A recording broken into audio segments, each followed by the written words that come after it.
All right, hi everyone. Welcome to my channel, and today I want to teaching you on breeding patterns in rabbits. And this video was actually inspired by one of the comments I saw on my last video. So someone asked a question, and the question is so long, and I think it's almost in about six different questions. So I just felt like, okay, fine, since you want to know a lot and you ask this is almost how many paragraph? One, two, three, four, five, six, seven. About seven different paragraphs of questions. So I felt if this person is willing and he could take his time to write out all these questions in a paragraph format like this, then that means maybe a lot of people actually might want to know the same thing, and that is why I'm making this video today. So I'll be sharing my own opinion and I'll be sharing my own recommendation as far as the rabbit breeding pattern is concerned. But I'll be answering this person's question first. I'll be answering his question first. So he said, "Hello, sir. Thanks for the video. Please, out of the three pattern schedule I saw, which is better and another that is manageable?" So according to him, he's requesting if it is possible for the rabbit to litter 7 times in a year. The answer is a no. 7 times litter in a year is a no. Now he is giving a breakdown here, and that is breeding the doe from day 1, palpating the doe by day 14, nest box installation by day 28, Kindle / check kits by day 31. Now, the first thing I will say here is that it's okay if you want to palpate the doe by day 14. Yes, anything from day 12 and above, the fetus can be felt with your hand. So, you can palpate that. Nest box installation by day 28. Let me tell you something. There are rabbits that give birth to their offsprings at day 27. After 27, 28, 29. So if you are waiting for 28 and the rabbit gave birth before that day, then there are tendency that you might lose some of the offsprings. So installing the nest box by day 28 is a no-no. At least by day 20 or 21, 22, there should be nest box there. The female would have been jumping into the nest box. She understands that this is where you want her to deliver, and then she recognized that. And on the basis of that, she's already walking into that space, and she's getting used to the nest box already. Let me show you an example of what I'm talking about. Look at this. Look at this. I placed the nest box there on the day 22, and she has used them to deliver. As a matter of fact, all the babies are out of the nest box already. They are out, but they are still running inside and running out. So the nest box should be there, should be right there by day 20. So it is better to install the nest box earlier. You understand? It's better to actually put it there earlier so that it will help you to correct the tendencies of mortality from happening. So that being said, he said, Kindle has check the kid on 81 day. No, you are not the one that will completely determine when your female rabbit will deliver her offspring. She will do so when she is due. And even though we know that normally she should be due by 30 days, she can actually decide to give birth by 35 days, or before 30, or on 30, or after 30. Whichever way, it can decide to do it at any time, right? So whenever she deliver, it is just your responsibility to be there, to watch after, to observe, and so on and so forth. That is your own responsibility in the bargain. Now, that being said, um, being available to check the babies when they are giving birth is very important, you understand, so that you can take other necessary measures, counting the number of babies that were delivered. If there's any stillbirth, ensure that you pick the dead kid, you remove the dead babies, and take them away from the other ones that are alive, so that they don't start decomposing and smelling there. And you have to be doing that on a daily basis, checking that all the babies are fine, and if there's need for the mother to be injected or not. So that watching over them thing is your sole responsibility as a farmer. Now let's proceed to each question. Another one is days from kindling. Remove the nest box by day 21. Rebreed the doe by day 21. No. Wing kit at day 35, 5 weeks. Palpating at day 35. Install nest box day 49. No, no, no, no, no. You can't do this. This is basically you trying to cross the doe while she's still nursing her kit. Number one, she will not agree. Number two, even if she agrees, she's still breastfeeding. Are you getting it now? So it will impact on the size of the offspring that she will deliver in a negative way. They won't be the appropriate size, and if they're not the appropriate size, then their survival tendency will be very, very slim. So you don't want that to be the case. You want to avoid the possibility of that experience from happening.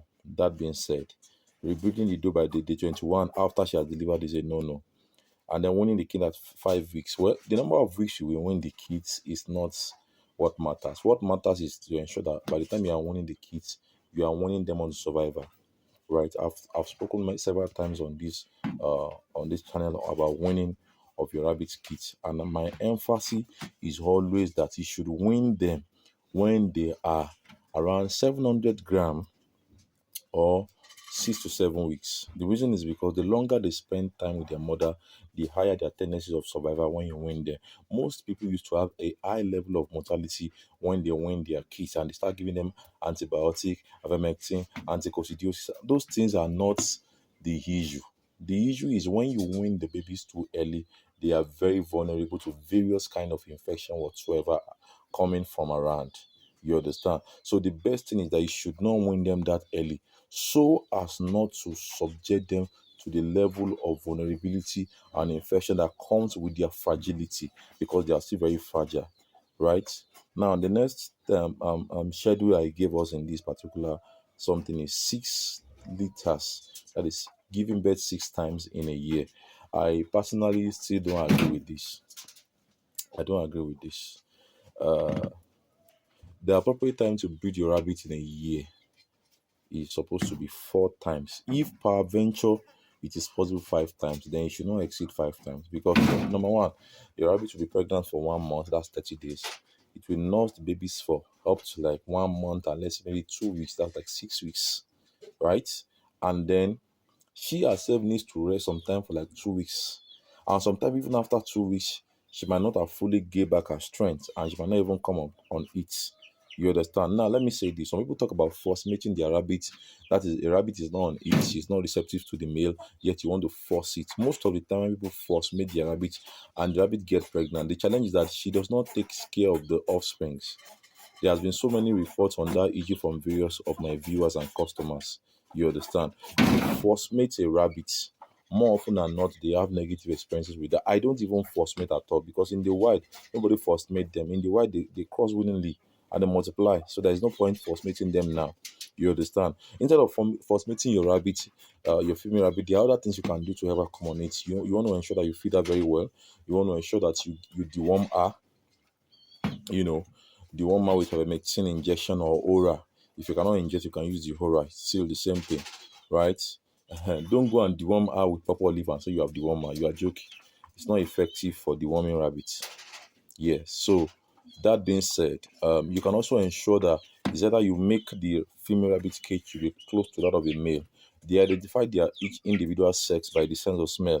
So rabbits can know if this rabbit that is next to her is a male or a female just by smelling them. That's how they recognize their sex. So where I'm going is if she smells that a male is close by or around her, then most likely she's gonna come on it just because there's a male near her.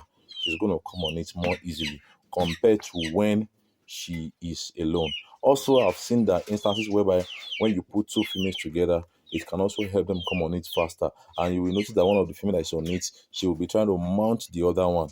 You understand? The one that is mounting the other one as though she's a male is actually the one that is on it as at that time when that action is going on. So when you see that, you know that she's on it. Also, if you take a female to a male and the female is trying to mount that male, then that female is the one that is on it. All these are signs of it, in rabbits that make them receptive to a buck, a male, for crossing. So that is what should be between 4 times in a year to 5 times is the most effective.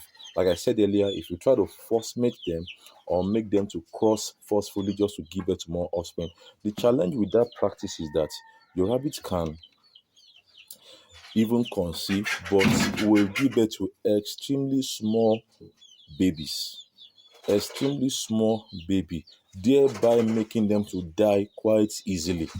They will just die like that because they are not just small, they are extremely small, they are too small. And when they are too small, deaths can happen quite easily. So you want to ensure that you watch that and avoid it as much as possible.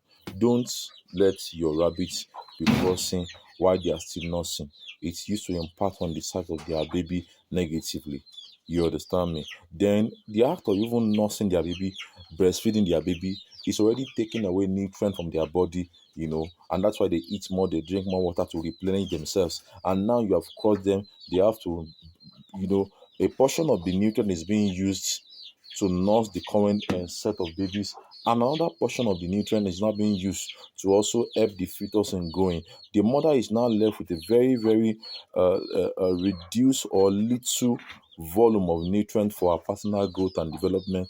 That will also impact her negatively, which will affect the offspring, because if the mother is in good condition, that is when the babies will be in good condition. If the mother is not in good condition, the offsprings are definitely not going to be in good condition. So these things are things that we must take note of, and we must watch them critically. Very, very important. So personally, I advise you to cross your rabbit 4 times or 5 times in a year. That is what should be. You will have to give them that 2 weeks of resting and regaining their body weight after nursing. And let me be honest with you, I've been practicing rabbit farming for the past 10 years now. I can tell you for a fact that there are times when you even give your rabbits 2 weeks to rest after they have nursed their offspring. And after that 2 weeks, you will still realize that they have not recovered yet, that they need a little more time. Especially if they have been crossing back to back, giving birth, nursing babies and all, the cycle have been continuing. A time will come when your rabbit might need like 1 month to rest before you go ahead and cross them again. And if you give them that resting period, trust me, it used to be advantageous in terms of making them very effective in the production and offspring that they will deliver.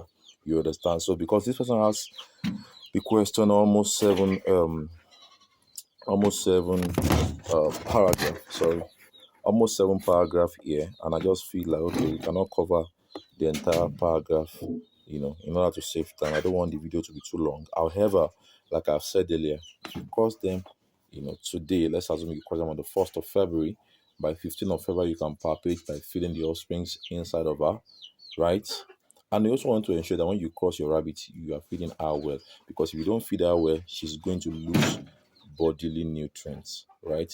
She's going to lose bodily nutrients. So you want to ensure that she's well fed. You understand? You want to ensure that she's well fed.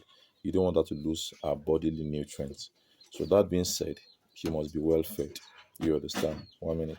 So I remember also that one of my customers was having a challenge with the survival of rabbits. She told me that whenever she weaned the rabbits, they always die, they always die, they always die. So you know what she did? She decided to start weaning them at 8 weeks. Most of our rabbits give birth to 7, 8, and I've told you on this channel, anytime your rabbits give birth to a large number, maybe like 8 offsprings, 10, you have to ensure that they spend a longer time with their mother, because number one, competition is higher when they are larger in number. The competition is higher. That's number one. Number two is that some will be picking up in growth faster than the others. Because of the competition, they are able to feed better, so they will grow faster, right? Then number three is that if your rabbit have a baby of 8 or 10 at the same time, another one has 4 or 5, the 4 or 5 are definitely or most likely going to go bigger than the 8 to 10, because their competition is not that much. 5 are the one competing, but here 10 or 8 are the one competing, so they are going to go less. This one is going to go faster. This one that go faster now, you can win them as maybe 5 weeks or 6 weeks, and they look quite big already. But this one will have to wait like maybe let's say like 8 weeks or even 9 weeks, so that they can grow bigger. When your rabbit is big enough, the winners, and then you win them, it will be easy for them to survive on their own, compared to when they are not big enough. They won't be able to withstand the challenges that they will face, and now their mother is not around them anymore. They are now on their own. But if they are big enough, it will be very easy for them to withstand any kind of challenges that may want to come their way. So I hope you understand that now. So don't be covetous by saying that the rabbits must give birth 7 times in a year. that is not gonna happen. It is not gonna be in the best interest of your rabbits, and it's not going to be in the best interest of your business at the same time. So instead of saying that one rabbit should give birth 7 times in a year, why don't you have like 10 females? Why don't you have like 20 females? Why don't you have like 30, 50 females, so that you can cross them? If all of them give birth 4 to 5 times in a year, then you have still achieved your goal. So it's not about maybe one rabbit giving birth 7 times in a year. No, it's about having enough female to do the job. You understand? If there's enough female on ground in your farm to give birth for a longer period of time, then it is very easy for you to actually get a lot of rabbits. You understand? And also, when your female rabbit is well fed and is able to replenish herself and grow well and gain back her body weight before you cross her, that is after she has done nursing. She has done nursing the last set she gave birth to. She was able to grow well and eat well and recover back the weight she lost. Before you cross her again, I have noticed by experience that she will give birth to a large number of liters, and she's even going to give birth to bigger size. You understand? When your rabbit babies are big from day one, then it will impact on their growth altogether. So you want to ensure that the mother is in good condition before you cross her, and that's why I always encourage you to deworm your female rabbit before you cross them and feed them very well, both before the crossing and after the crossing. It goes a long way to help them. And also, your multivitamin in their water at least twice in a week, both during pregnancy and while nursing, goes a long way to help them, with basic elements and nutrients that they need, just to help them grow well. So I believe that would help you if you do so. Also, you want to ensure that your nest box is spacious enough. This is very important. Your nest box must be spacious enough. It should not be too tight. It should not be too tight. So here are my own nest box. Look at it. I have two kind of nest box. These ones I use it for bigger dose. I have some very bigger dose. On this farm we have an Ayla female that is 4.8 kg. Sometimes she used to eat 5 kg, then we'll just reduce the weight for her. So that kind of size cannot use this one. It uses this one. But anyone that is 3 kg, 2.5, 2 kg, and there about 3.5 can successfully use this. You understand? Yeah. So your in a nutshell, your nest box should be spacious enough to contain both the rabbit mother and the babies. Very important. Also, your rabbit cage must be spacious enough. Your rabbit cage must be spacious enough so that when you put the nest box and you put the feeder and drinker, it is very easy for them to still have space to run around, move around, like that. So that's why I always recommend between 2 feet by 2 feet to 2 feet by 2.5 feet. Yes, 2 feet by 2.5 feet is very good. So that even when you remove the nest box and the babies are now like 1 month or 5 weeks or thereabout, they are big enough, and then there is enough space to contain them even with their growth rates inside the cage. So this is very important, to help with the survival, so that the mother does not go into the nest box and start marching on them. The nest box should be spacious enough. And also, when the baby grow up, you don't want them to be big and such a way that there will now be overcrowding going on in the cage because the baby and the mother are competing for space. There should be sufficient space to help them grow bigger. If your rabbit cage is small in size, no matter how much you feed your rabbit well, they will not be able to grow big because the environment is not giving them space for that growth to find expression. So that's what I have for you guys today. If you have any question, let me know in the comment section. Also, when your rabbit is getting close to delivery, always feed them some grasses like jute leaf, grasses, tridax, guinea grass, but purple leaf. Yes, purple leaf is good for your rabbits, especially when they are getting close to like 1 week to their delivery. It helps with delivery as well.